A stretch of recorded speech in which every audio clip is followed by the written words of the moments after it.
time to talk about the week in politics here in Massachusetts with GBH's Adam Reilly, a man with his wet finger in the political winds.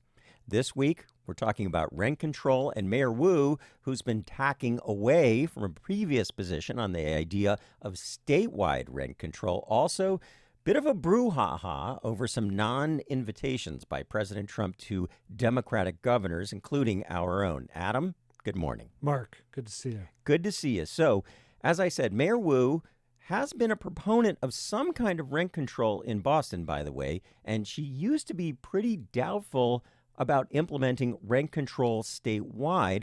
So back up, give us the context, the background on this. So there is a ballot question which is making its way toward the ballot this fall that would do a few different things that people who back rent control want to see done. It would limit annual rent increases to 5% or the consumer price index, whichever is lower. It would exempt owner-occupied buildings that have 4 or less units, and it would exempt new construction under 10 years old. And that latter piece is because people don't want to chill new construction by capping rental price increases. If you cap increases, it creates a disincentive for developers to build. So if you carve out space for newer units, it makes it a little more appealing to build than it might be. This question is heading toward the ballot.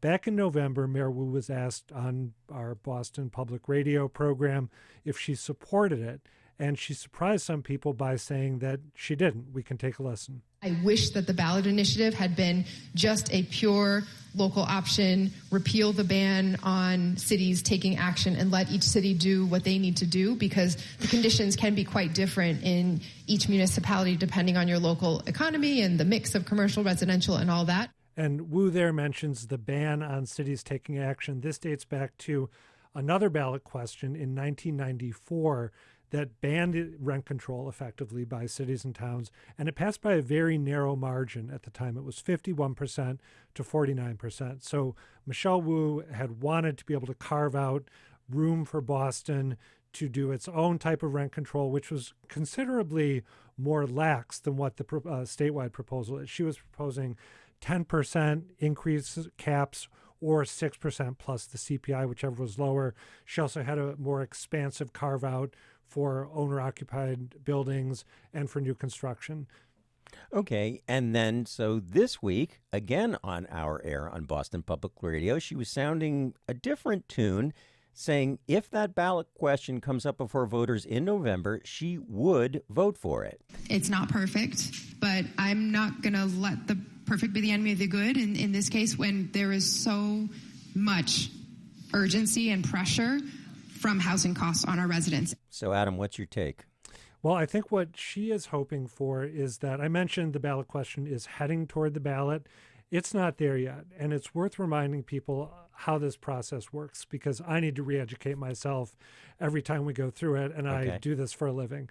So the proponents of rent control have gathered enough signatures to send it to the legislature, which now has until May 5th to either pass a law doing what the ballot question would do, or if they don't pass a law doing what the ballot question would do, then the proponents of the rent control measure need to gather a few more signatures, far fewer than they've gathered to date, and then they get it on the ballot. Now, there's another option, which is that the proponents of the ballot question and the legislators on Beacon Hill reach a deal, maybe say a less aggressive form of rent control that Beacon Hill can get on board with and that the advocates can get on board with as well.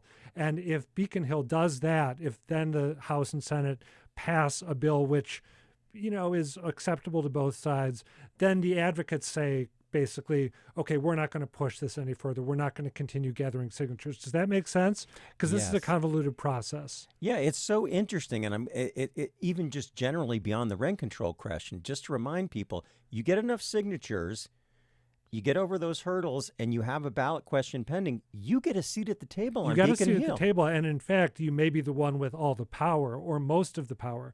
And I would say with this looming statewide mandatory, you can't opt out rent control ballot question, this is probably the most leverage the proponents of rent control are going to have at any time in the next few decades. Okay, well, now we need to have time for this because it's a little convoluted. I need you to explain. President Trump Yeah, it's had a convoluted day today. So President Trump initially excluded a bunch of Democratic governors from what has traditionally been a bipartisan meeting at the White House with the National Governors Association, which, to be clear, that's all governors of all 50 states. What happened here? Well, the president, as you mentioned, apparently excluded Democrats from this meeting, which is traditionally bipartisan, although there's a bit of a he said here. Kevin Stitt, who is the chair of the National Governors Association, the Republican governor of Oklahoma, he announced that President Trump had excluded Democrats and that therefore the NGA was not going to facilitate this this meeting for Republicans only. President Trump came out on Truth Social and said, basically, no, Kevin Stitt's an idiot. We were always going to invite Democrats. Kevin Stitt doesn't know what he's talking about. Now, one way or another, whoever got it right, whoever got it wrong, the NGA had said it was a scheduling conflict. They were basically, I think, trying to provide some cover for the president.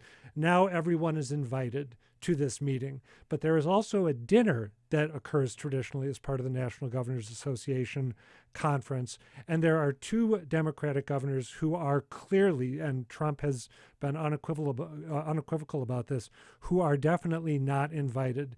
They are Jared Polis, the governor of Colorado, who is the only gay man who's the governor of a state, and Wes Moore, the governor of Maryland, who I believe is the only African-American governor currently serving right now.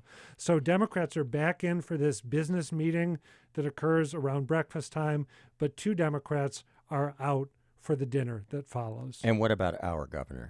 Our Governor Maura Healey is on the invite list, but she has joined a multitude of other Democratic governors in signing a letter basically saying, if people are excluded from these proceedings, if everyone is not invited, we're not going to participate.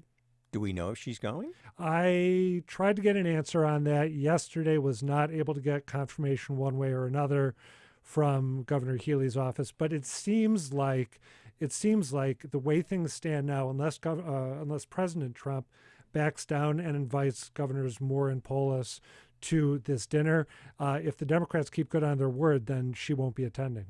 Okay, we're going to keep our eye on that. Keep our eye on rent control with GBH's political reporter, Adam Reilly. Thanks again. Thank you, Mark.